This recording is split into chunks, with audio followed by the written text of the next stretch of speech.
Hello everyone, this is Tydrous. Today I'm going to be taking you through a new video in my series Life of a Project for my new track Into Thin Air, out now on Immerse Recordings. And in this video I'm going to be taking you through some of the different versions of the project as I worked on it and developed the idea over time. I'll go through the very first project all the way to the final version that I sent to Immersed to get mastered. So with that, I'll get into the first project.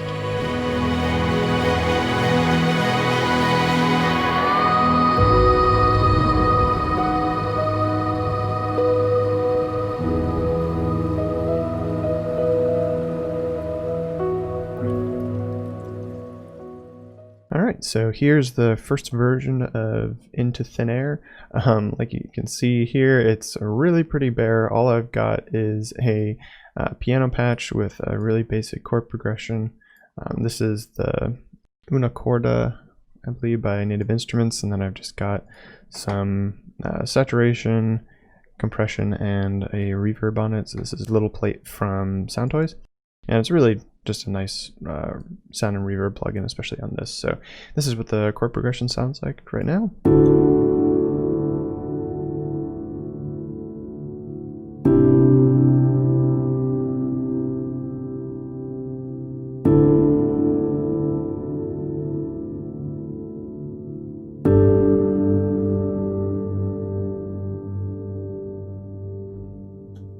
Alright, and that's pretty much it for this first version. I mean, this was a very rough idea that I had here, and this is sometimes just how they start, is with just a chord progression, and they kind of build from there. So I'll go ahead and move on to the next project. So here's the second version of Into Thin Air. As you can see, there's a bit more to it now.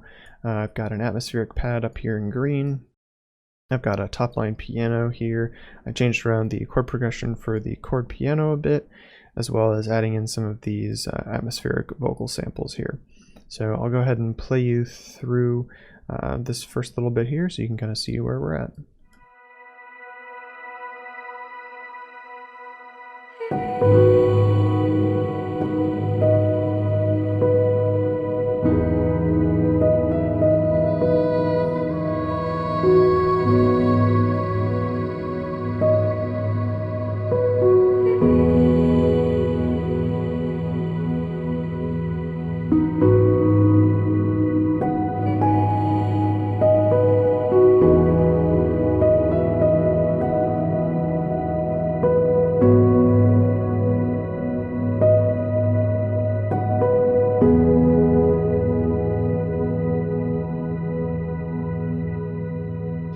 Alright, so that's pretty much it. As you can kind of hear, I changed around this chord progression a bit, and also started this melody. It's not exactly the same as the original, but the core of it's kind of there as the final version. But it changes around a little bit, and I play with some of the timings of some of these notes a little bit. But for all intents and purposes, it's mostly there. And then these chorded pianos here, as you can see, I've got some of them sort of staggered, so you get that kind of rolling feel that you get from like rolling your fingers across the keyboard. So this sort of fakes that a little bit.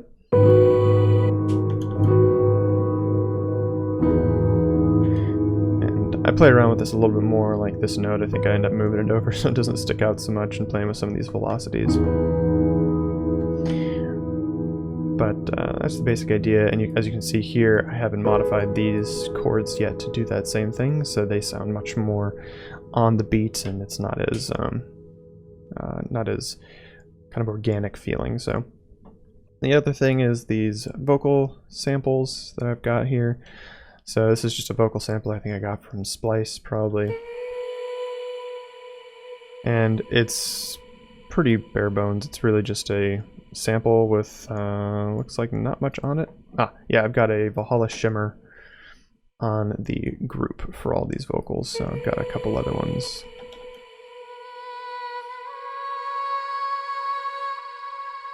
And they're just really nice vocal samples, and when you drench them in reverb, they sound even better. So yeah, last thing is this frozen pad thing here. So this, I believe, was some piano that I put a whole bunch of reverb on, and then froze and flattened it, and then stuck it in a sampler and just have the notes kind of playing out here. So it sounds like this. And it's got a whole bunch of processing on it too to kind of add to that atmospheric sound. So if I take all of this stuff off, it sounds pretty similar, but it's got a little less going on. And some of these things just sort of add interest to it. So that's pretty much that sample, or that pad. So I'll go ahead and move on to the next project. Alright, so here's version 7 of Into Thin Air. As you can see, it's got a lot more to it now. There's quite a bit in terms of elements that I've added. It's got pretty much a full arrangement now, and it has a lot more just detail to it in general. So I'll go ahead and play from about here through this section so you can kind of hear where it is.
So that's kind of where we're at right now. So the first thing I want to talk about, and I actually skipped it, but it's these this little atmospheric pad thing.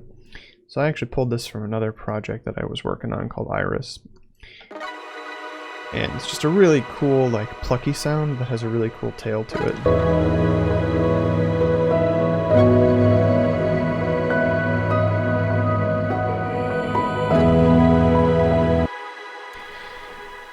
And that's actually a layer of 2 different sounds in Serum, one with a lot more processing on it than the other, but here are the sort of presets if you're interested. And there's some compression, some effects, and then some EQ, more reverb and delay, and just it's a really nice little atmospheric element that I kind of liked in this section. And I only play it there and here. It isn't played throughout, just to keep things interesting. So the next thing I'll talk about are the strings in the drop right here. Well, drop in air quotes.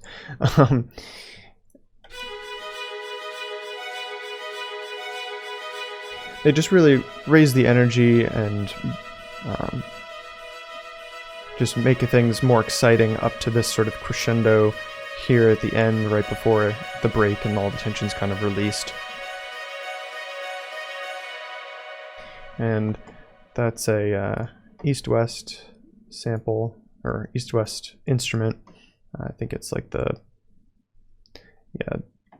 think it's just some violins, if I remember correctly, like a violin section. So yeah, it's a really nice sound and just fits really well in the context. So the next thing to talk about will be the chords here in this drop. So I really like, I also produce, like, some trance music and just EDM in general, and this sort of super saw pluck sound is very common. And I thought it fit really nicely here in this section, kind of building up, and I added these sort of, not accidentals, but just like changes in the chord progression. And I think in the final version I do the same thing for this chord as well.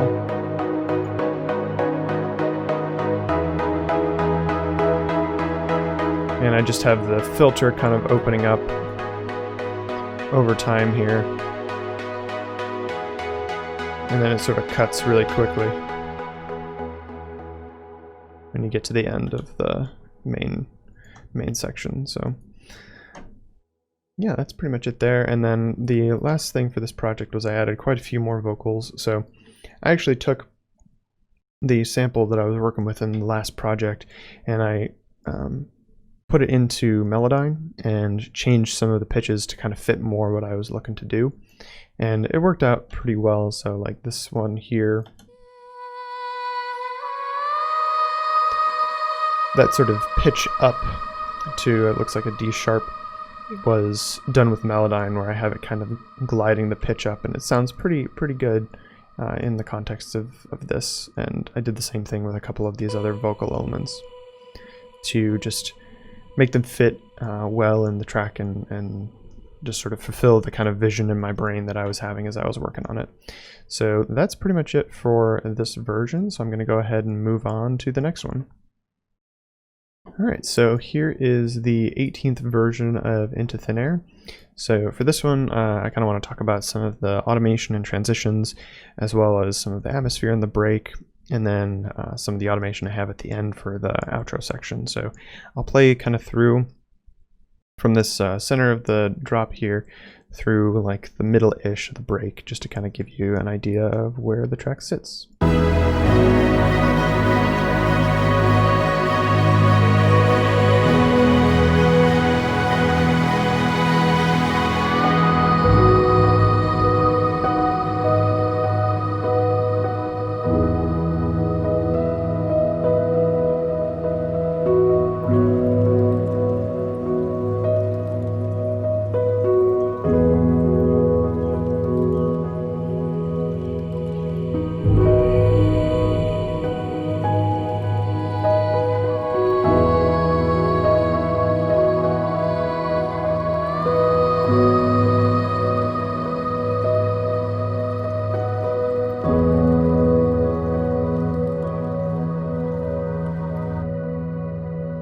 So that's pretty much where it's at right now.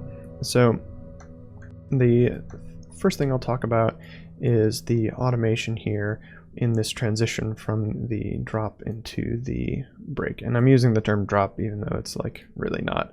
It's just the main section, and I actually have it affectionately labeled in quotes here. So it's just sort of how I think of things in my brain for music, so forgive me for that. But the automation that I've got going on here is basically just to aid the transition. And for these pads, for example, I've got a high cut pretty drastically cutting high frequencies in this section right here before the break hits.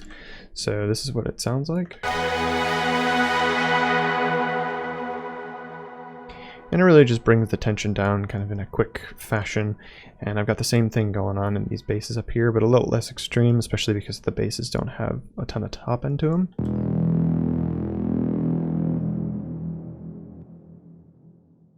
And then that transition is aided mostly by this one vocal here that sort of spans the gap between the two sections. So it sort of leads in and follows through on this transition, kind of blurring the boundary a little bit.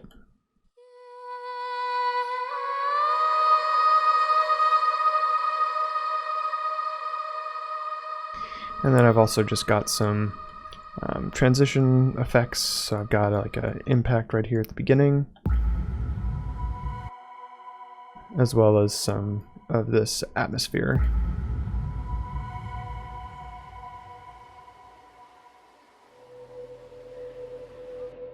And with that, I'll kind of talk about some more of this atmosphere here. So I've got this whole group of different atmospheric samples. So this is the main one here.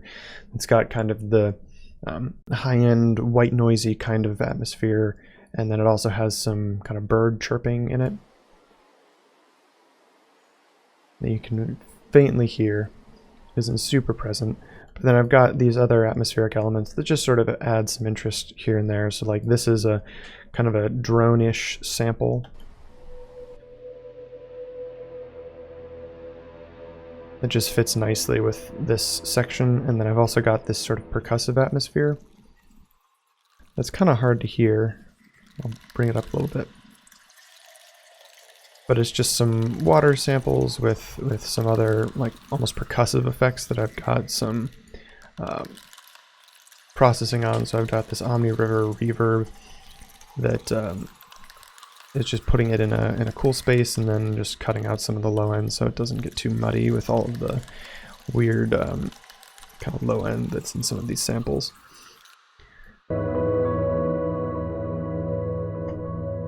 So the last thing I'll talk about is the tempo automation I've got here at the end, which I think is kind of neat. It fits well with the feel of this track. So it starts at about the halfway point and slowly brings the tempo down to 60 BPM as opposed to 100.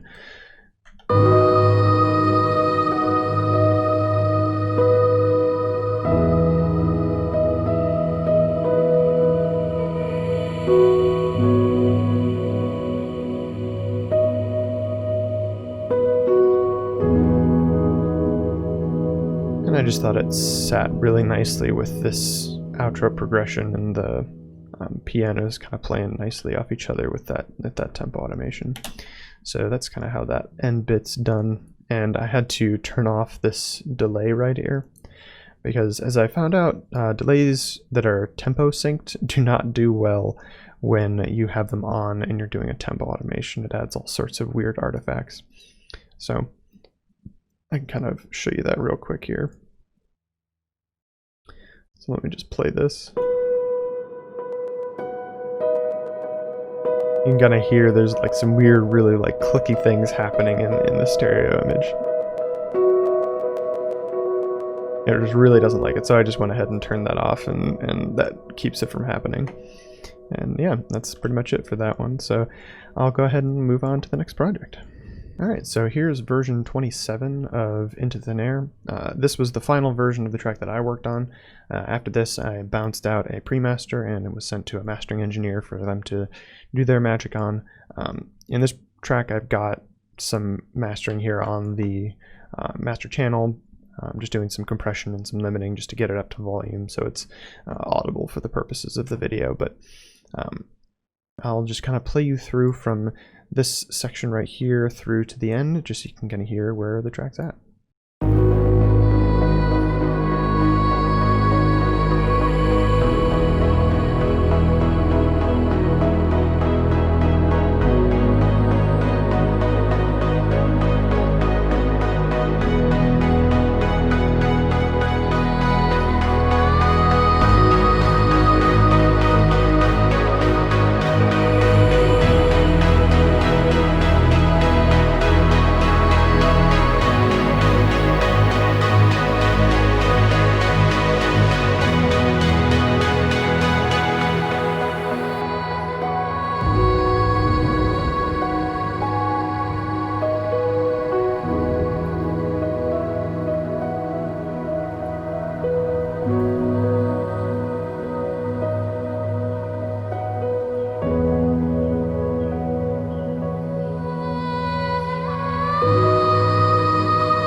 Alright, and that's about it for the track, but I'll go through and talk about a few more things here. One is the atmospheric section here in the middle, or this break. I added some additional stuff, the Atmo group. I added some thunder here, as well as some rain. I just really like rain and thunder, so why not add those in? And I think I added this as well, which is like a wind sample of some sort, it looks like. Yeah. just sort of sells that outdoor feel.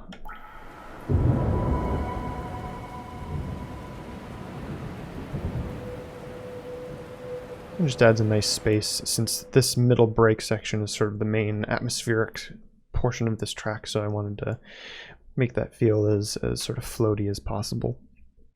So the next thing I'll talk about is I added another layer to this piano. So this is what it sounds like right now.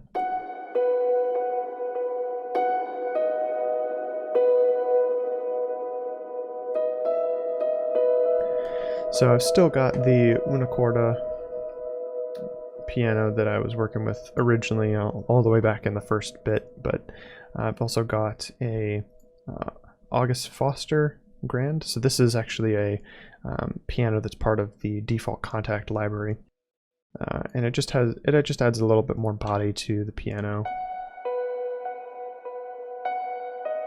It's got a nice top end.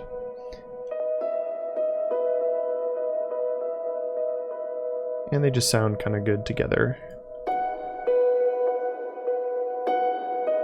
So if I mute this second one,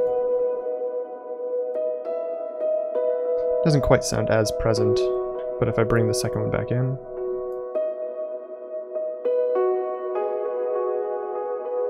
it just adds a little bit more weight to the piano. So the next thing is the bass in the drop section, the second one, and it's following pretty much the same chord progression and just adding some more intensity to this particular portion of the track to really make it feel like the main section and really give it a lot of weight. And it's just a serum patch that I think is using like some saw type waveforms, and I think there's probably some distortion, yeah.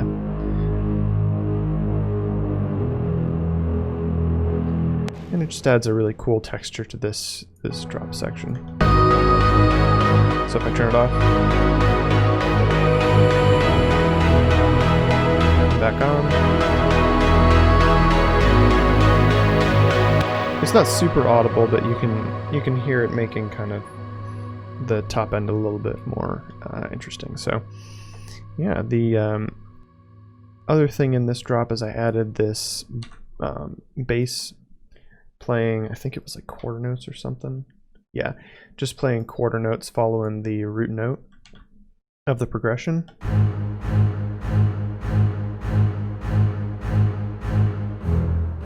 And it just adds a nice weight to it. So in context, you can hear it. And off. And back on. Again, not super present, but it just adds a nice kind of beef to this section here. So that's pretty much it as far as elements. Everything else is pretty much the same, just some elements moved around, and yeah. So if you have any questions about any of the elements in here, or if you'd like me to go more in depth on any particular one, or do more in depth of this final version, please feel free to put a comment in and just let me know, and I'll try my best to create a video dedicated to that. So yeah, if you enjoyed this, please give the video a like, and I will play from the outro here to the end. So thank you guys for watching.